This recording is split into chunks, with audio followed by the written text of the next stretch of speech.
Atención viajeros, llegaron las ofertas de Moon Palace Resorts por el Black Friday. Descuentos de hasta 50% para estancias de 3 noches o más en Cancún y Jamaica. Y no solo eso, obtén hasta 55% de descuento en paquetes de hotel más avión para 3 noches o más. Disfruta en familia, porque los menores de 17 años se hospedan gratis. Reserva en moonpalace.com. Aplican términos y condiciones.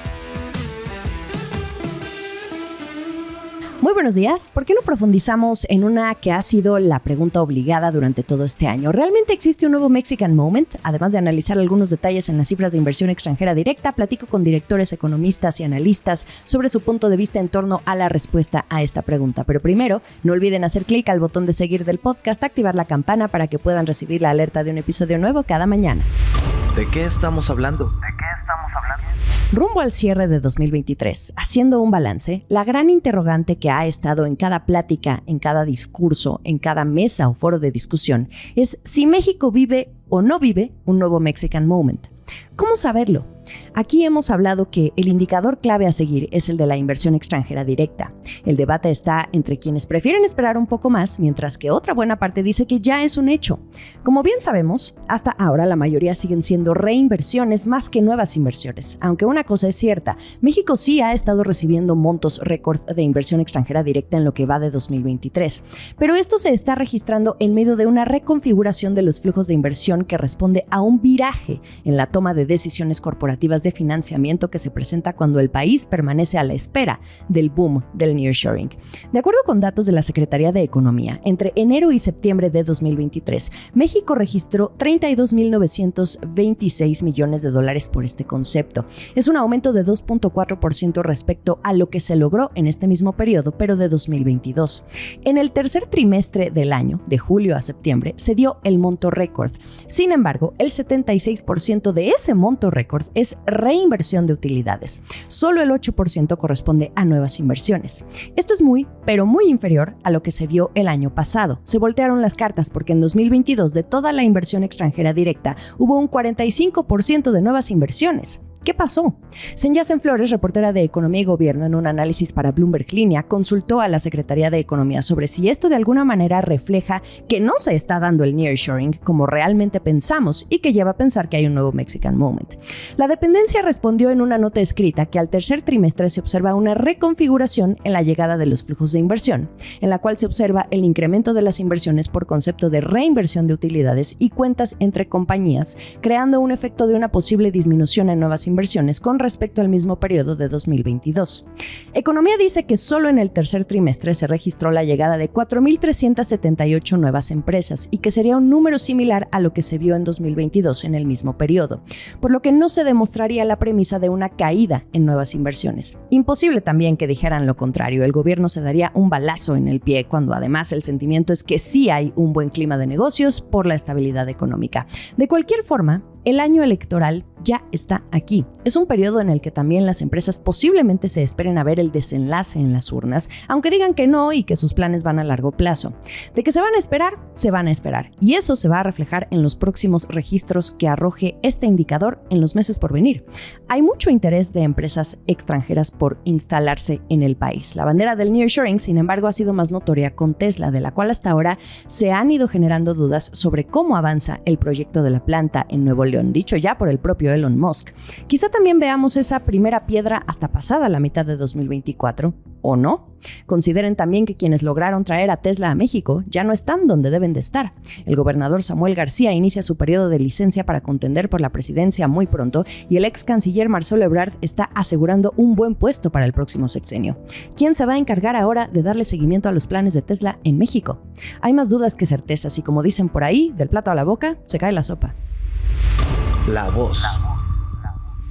Volviendo a la pregunta del principio, ¿hay o no un nuevo Mexican Moment en el país? Durante el Bloomberg Línea Summit, desde la cabina de la Estrategia del Día, aproveché para hacerle esta pregunta a algunos de los directivos, economistas y analistas que nos acompañaron como panelistas.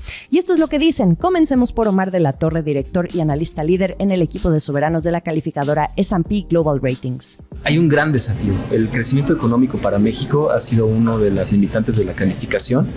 De acuerdo a nuestras métricas de crecimiento económico promedio de los últimos 10 años es de 1.6% en el crecimiento del PIB, ¿no? Este crecimiento es muy bajo, ¿no? Y en el caso de México por debajo del crecimiento de sus pares. Entonces, ¿cómo fortalecer este crecimiento hacia adelante? Es un gran desafío, es una de las quizás las restricciones más importantes de la calificación, y te diría que actualmente el tema del nearshoring pareciera, o sea, que lo comentamos, o sea, se platica, todo el mundo lo comenta, en los números todavía cuesta trabajo de identificar, pero si esto se llega a cristalizar y es uno de los elementos que puede hacer que el crecimiento potencial se eleve, definitivamente sería un momento importante para México, ¿no? Con toda la readecuación que lo hemos platicado, ¿no? Con todo el tema del TEMEC y el tema de contenido, ¿no? Las reglas de origen, evidentemente es un cambio importante, ¿no? Porque el tema de Estados Unidos, el NAFTA antes, la posición geográfica de México, son elementos que han estado ahí de hace muchos años, ¿no? Pero entonces la coyuntura actual es si este nuevo tema con las reglas de origen del contenido regional puede ser el factor que México despegue. Entonces esa es la gran pregunta, si México puede aprovechar este momento especial con el nearshoring, y esto sería uno de los elementos para fortalecer el crecimiento. Todavía cuesta trabajo identificar los números. Me quedo con esto que nos comenta Omar de la Torre desde S&P Global Ratings. La verdad es que se ve que muestran cautela. También le hice esta misma pregunta a Juan Gonzalo Flores, quien es el Country Manager en México de la Corporación Financiera Internacional, el IFC, que funge como el brazo financiero del Banco Mundial. Durante el Bloomberg Linea Summit dijo que las mayores beneficiadas van a ser las pequeñas y medianas empresas. Tomando el ejemplo de Tesla, si es que llega, tal cual y literal como lo sugirió durante su participación, Flores dice que el número de proveedores se multiplicaría por 10. Desde el IFC están mirando ya todo ese universo que provea a los gigantes que se instalen en el país. Y bueno, ¿qué opina sobre si el país está viviendo o no un nuevo Mexican Moment? Esto es lo que me dijo. Definitivamente sí. Hay mucha evidencia del caso. Empresas llegando a México, uno se da una visita por el norte y la dinámica que uno observa, no solamente en el norte, en el Bajío y también en Yucatán, es indescriptible. Creo que definitivamente estamos viendo a México florecer nuevamente, y creo que esto va a durar por lo menos 10 años. ¿Y de qué depende que sí florezca y se mantenga? Mira, depende. Yo creo que tiene que haber acciones tanto en el sector público como en el sector privado, ¿no? El sector privado, capacidad de invertir; el sector público, de dar las condiciones adecuadas para que esa inversión se convierta en un círculo virtuoso y que al final el ganador sea el país, ¿no? Creo que estamos en una oportunidad de oro, por lo menos es la labor de instituciones como IFC, de financiar a aquellas empresas que sí puedan aportar al desarrollo sostenible de México. ¿Qué quiero decir con desarrollo sostenible? Quiero decir empresas respetuosas del medio ambiente, respetuosas de la parte social y también con buenas prácticas de gobierno corporativo. Creo que esta es la oportunidad de hacerlo. ¿Y cuáles son los planes de financiamiento que están viendo ya con miras hacia 2024? Mira, yo creo que el 2024 vamos a batir un récord histórico, nosotros en IFC en México. Creo que vamos a hacer más transacciones que nunca. Lo anunciaba en el panel, en este momento tenemos en pipeline como 12 transacciones, todas relacionadas al nearshoring, por un valor aproximado de $1,500 millones. Entonces, son buenas noticias, porque al final el hecho de que haya inversión significa que hay actividad económica, significa que hay empleo, significa que hay muchas cosas favorables para el país. Y tú mencionabas al sureste. En torno a estas inversiones que ya están contemplando, ¿cómo están distribuidas o de qué empresas, de qué sectores se trata? Hay que decirlo que la mayoría de las empresas están llegando al norte, ¿no? Y es obvio por la cercanía con Estados Unidos. No te olvides que el costo del transporte es una parte muy sensitiva en el costo de las empresas. Entonces, estar en Ciudad Juárez, estar en Tijuana, estar en Monterrey, es pues una ventaja competitiva muy grande para las empresas por ese costo de transporte. Nosotros estamos viendo muchas inversiones en el norte, luego en el Bajío, obviamente también en la Ciudad de México y algo en Yucatán. Todavía no hemos visto, no tenemos ninguna evidencia de inversiones en Oaxaca o en Chiapas, ¿no? Que es siempre la parte pendiente. Estamos ante una oportunidad de oro, pero hay que saber aprovecharla. Mientras tanto, miran financiamiento récord para el próximo año por $1,500 millones ligados al nearshoring. Vamos con Josefina Moisés, la CEO de la Asociación Mexicana de Fibras Inmobiliarias, las más activas en torno al fenómeno de la relocalización, especialmente las enfocadas en el segmento industrial. ¿Hay o no hay un nuevo Mexican Moment? definitivamente sí, es una gran oportunidad, hay que voltear a verla y nosotros estamos viendo las señales, los pasos de que sí es así. Estamos viviendo un momento muy importante de una perspectiva de mucho crecimiento, de mucho desarrollo, que sí hay muchos retos, obviamente, o puedes llamarle retos o oportunidades, yo le llamo oportunidades de ver otras cosas, de atender los temas del agua, los temas del suministro de agua, ¿no? Más que del agua, suministro de agua a las partes donde escasea, los temas de energía que debe de ser limpia, accesible, diversa, los temas de seguridad que debemos de seguir coordinando con las autoridades y mejorar en eso, la mano de obra que sea calificada. Aquí las universidades van a tener inclusive que cambiar sus planes, pero bueno, en general vemos mucho interés en financiar nuevos proyectos, en muchas empresas que están queriendo entrar a México, instalarse en México, muchos requisitos en temas ambientales, sociales y de gobernanza, y bueno, yo diría que las fibras están muy bien posicionadas para hacer el camino, para dar la bienvenida a esas empresas extranjeras. El último sorbo. Aquí me quiero detener. Sobre las nuevas inversiones, supuestamente por el nearshoring, hay varias aristas. Senyacen Flores de Bloomberg Línea también consultó a expertos del Colegio de Contadores Públicos de México, en particular a Ariana Martínez, integrante de la Comisión de Desarrollo Fiscal. Ella dice que las nuevas inversiones por este concepto traen varias aristas y además van a tardar en materializarse entre 2 a 3 años. Y esto coincide con lo que también muchos directivos de las grandes compañías involucradas en este fenómeno de la relocalización han dicho. Y además ya lo hemos comentado ampliamente en este podcast.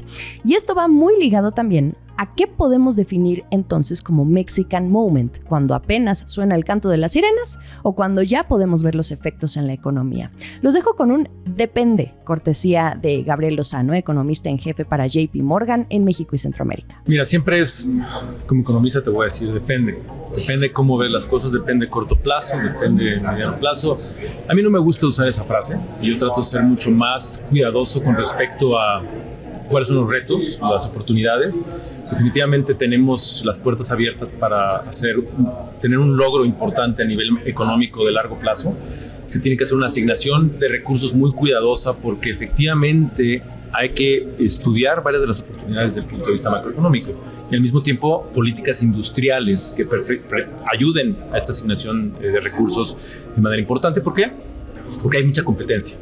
Hay competencia y hay un reto importante también cuando hablamos del cruce fronterizo, cuando hablamos del tema del valor agregado de las diferentes industrias que tenemos. Hay mucha concentración en la parte de autos. Entonces, si hablamos del boom del sector automotriz, posiblemente México pueda llegar a ser el número 1 hasta el número 3, ¿no? Digamos, en ese rango del principal exportador, principal productor de autos. Pero lo que México necesita es brincar ese círculo para expandir sus horizontes, y eso sí te permitiría estar más allá de lo que es una economía básicamente enfocada al sector automotriz. Entonces, si pensamos en eso, podría ser un éxito común.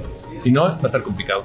Antes de despedirme, un apunte extra que dio Ariana Martínez del Colegio de Contadores Públicos. Antes de instalarse en México, una nueva inversión tiene que revisar la parte corporativa, es decir, constitución de la empresa, régimen fiscal, parte contable, la deuda, los permisos y las autorizaciones para operar, o como Tesla, por ejemplo, con la parte eléctrica. La reinversión de utilidades podría ser un paso previo a las nuevas inversiones, según nos dice, pero enfatiza que el nearshoring va en función de tener un acercamiento con todas las cadenas de suministro para poder llevar a cabo la producción.